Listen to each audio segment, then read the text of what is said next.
Class 7 Curiosity Chapter Changes Around Us Physical and Chemical. Hello students, कैसे हैं आप सब। पता है हमारे आसपास ना हर दिन हर पल कितने सारे कमाल के बदलाव यानी चेंजेस होते रहते हैं। तो चलिए आज हम इन्हीं चेंजेस की दुनिया में थोड़ा घूम कर आते हैं। आपने कभी सोचा है कि बर्फ पिघलकर पानी तो बन जाती है आराम से, लेकिन एक केला जब एकदम भूरा होकर गल जाता है तो वो वापस ठीक क्यों नहीं हो पाता? ये दोनों चेंजेस इतने अलग क्यों हैं? चलिए आज इसका जवाब ढूंढते हैं। तो आज हम क्या क्या सीखने वाले हैं, चलो एक नज़र डालते हैं। हम समझेंगे कि फिजिकल चेंजेस क्या होते हैं, केमिकल चेंजेस क्या होते हैं, इन दोनों में फ़र्क कैसे पहचानें और कौन से चेंजेस को हम रिवर्स कर सकते हैं और किसको नहीं। और हाँ, सबसे इम्पॉर्टेंट, आपके एग्जाम के लिए कुछ खास टिप्स भी हैं। तो चलिए शुरू करते हैं हमारे पहले टॉपिक से, फिजिकल चेंजेस। अब ये क्या होते हैं? सिंपल भाषा में ये वो बदलाव हैं जिसमें चीज का सिर्फ रूप या आकार यानी फॉर्म बदलता है, पर चीज वही रहती है, कोई नई चीज नहीं बनती। इसको समझने के लिए ना चलो एक छोटी सी मजेदार एक्टिविटी करते हैं। एक कागज का टुकड़ा लो, अब उसको फोल्ड करके एक एरोप्लेन बनाओ। बन गया? देखो शेप बदल गया ना। अब उस एरोप्लेन को वापस खोल दो। क्या वो अब भी कागज ही है? हाँ बिल्कुल। बस दोस्तों, यही है फिजिकल चेंज। ओके, तो अब इसकी प्रॉपर डेफिनेशन को ध्यान से समझते हैं, एग्जाम के लिए इम्पॉर्टेंट है। फिजिकल चेंज वो चेंज है जिसमें किसी सब्सटेंस की सिर्फ फिजिकल प्रॉपर्टीज, मतलब उसका शेप, उसका साइज या उसकी स्टेट यानी सॉलिड, लिक्विड या गैस बदलती है। सबसे ज़रूरी बात जो याद रखनी है, इसमें कोई भी नया सब्सटेंस यानी नई चीज़ नहीं बनती। चलिए अब हम आगे बढ़ते हैं अपने अगले टॉपिक की तरफ, जो है केमिकल चेंजेस। और यहाँ मामला थोड़ा अलग है। पता है क्यों? क्योंकि इसमें एक बिल्कुल नई चीज ही बन जाती है। इसको भी एक एक्सपेरिमेंट से समझते हैं, जो आप घर पर भी ट्राई कर सकते हैं। थोड़ा सा विनेगर यानी सिरका या फिर नींबू का रस लो। अब उसमें एक चुटकी बेकिंग सोडा डालो। डाला, वो फिजिंग्स की आवाज सुनी और वो बबल्स देखे। पता है वो क्या है? वो एक नई गैस बन रही है जिसका नाम है कार्बन डाइऑक्साइड। तो इससे हमें क्या समझ आया? यहाँ सबसे इम्पॉर्टेंट कीवर्ड है न्यू सब्सटेंस। जब भी कोई केमिकल चेंज होता है तो असल में एक केमिकल रिएक्शन होता है। घबराओ मत, ये रिएक्शन सुनकर डरना नहीं है। इसका सिंपल सा मतलब है कि पुरानी चीजें आपस में मिलकर कुछ बिल्कुल नया बना लेती हैं। ओके, तो अब हम आते हैं सबसे इम्पॉर्टेंट पार्ट पर। ये वो सवाल है जो एग्जाम्स में पक्का पूछा जाता है कि इन दोनों चेंजेस के बीच फर्क कैसे पहचाने, how to spot the difference. चलो इस टेबल को ध्यान से देखते हैं। पहला पॉइंट, नया सब्सटेंस फिजिकल चेंज में नहीं बनता, केमिकल चेंज में हाँ बिल्कुल बनता है। दूसरा पॉइंट, क्या इसे रिवर्स कर सकते हैं? फिजिकल चेंज को यूजुअली हाँ कर सकते हैं, जैसे बर्फ से पानी, पानी से बर्फ, लेकिन केमिकल चेंज यूजुअली नहीं।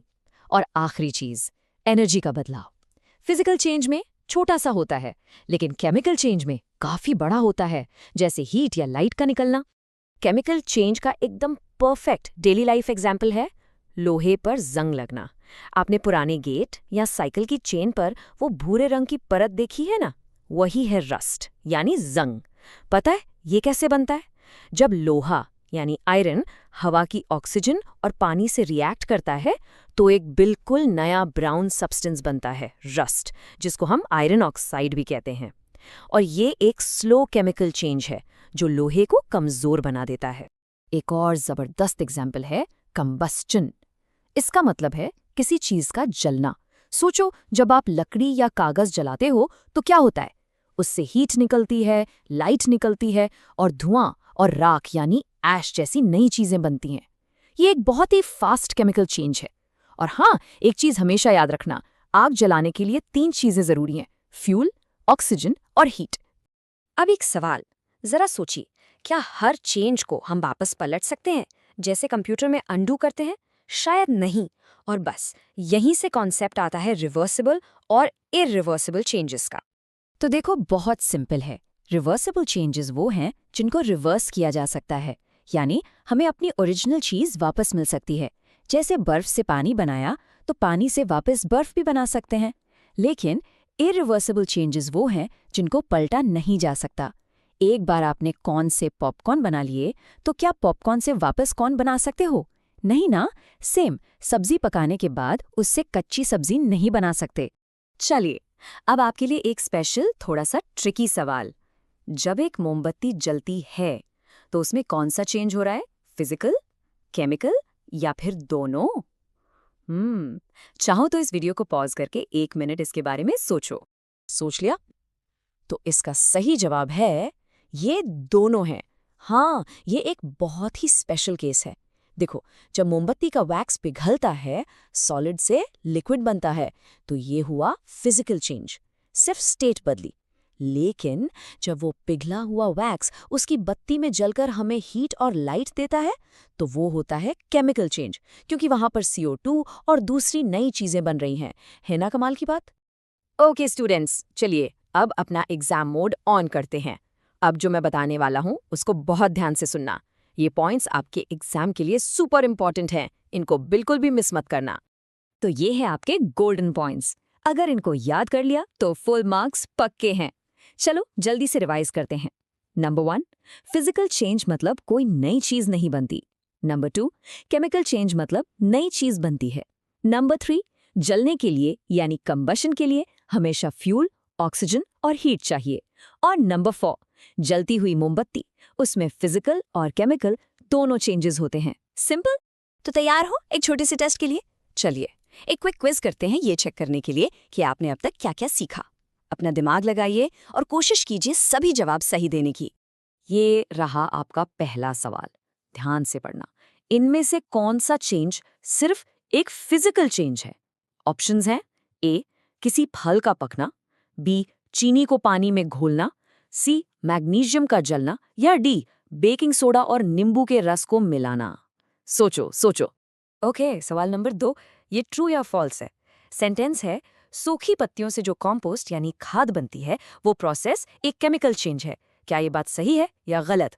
याद करो, जब कोई चीज सड़ती गलती है तो क्या होता है? और ये रहा आखिरी सवाल। यहाँ आपको खाली जगह भरनी है। सेंटेंस है, रुमाल को फोल्ड करना एक ब्लैंक चेंज है और इसे ब्लैंक किया जा सकता है। आपके ऑप्शन स्क्रीन पर हैं। ये तो बहुत ही आसान है। चलिए अब टाइम है अपने आंसर्स चेक करने का। सवाल 1 का सही जवाब है B, चीनी को पानी में घोलना। क्यों?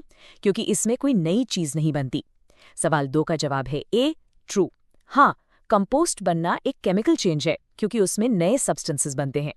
और आखिरी सवाल का जवाब है B, रुमाल को फोल्ड करना एक फिजिकल चेंज है और इससे रिवर्स किया जा सकता है। कितने सही हुए आपके? बहुत बढ़िया। जिनके सारे जवाब सही थे वेल डन, और जिनके नहीं थे कोई बात नहीं। अब मुझे पूरा यकीन है कि ये कॉन्सेप्ट आपको मुश्किल नहीं लगेगा। बस एक बार थोड़ा सा रिवाइज कर लेना और सब हमेशा याद रहेगा। अपने आसपास होने वाले चेंजेस को देखते रहो और सवाल पूछते रहो। Keep learning.